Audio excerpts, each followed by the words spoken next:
The 11th of June 1955 was the worst day in Mercedes history. May God protect you from such bad days. A real tragedy forced them out of motorsports entirely. They stayed out for a long period of time, but when this car was launched, Mercedes changed its mind and came back to motorsports.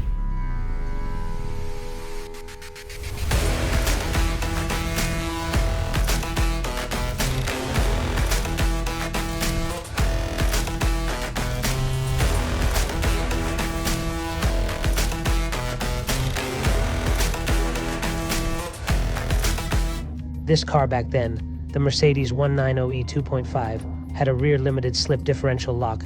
It was a rear-wheel drive car.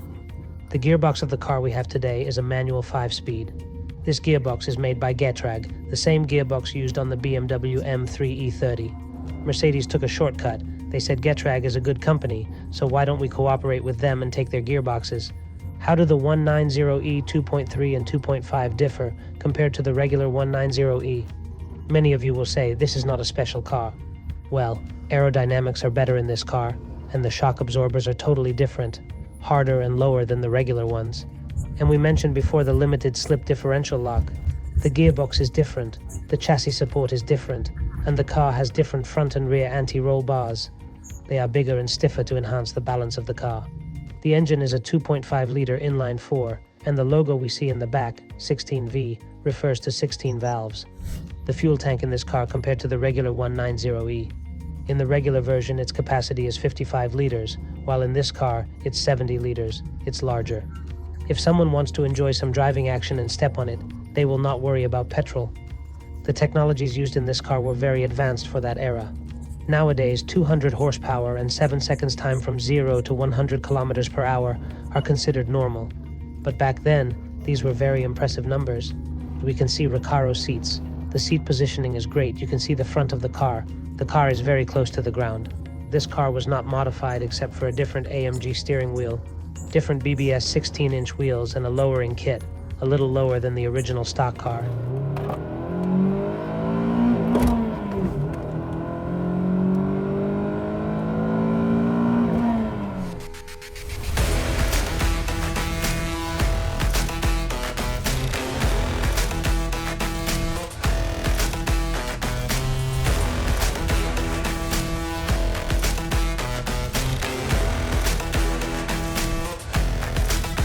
One of the main differences between the 2.3 or 2.5 cars and the regular 190e is the steering wheel.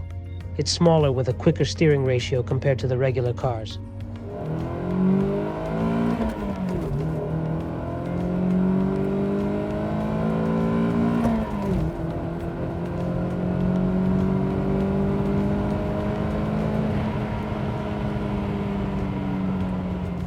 Why is this car special? Because car enthusiasts love it until this day. They consider it a legend. And more importantly, if you buy this car now, the car is a bit rare, and it's not easy to find. Evo 1 and Evo 2 versions are impossible to find. 2.3 and 2.5 versions are a bit rare.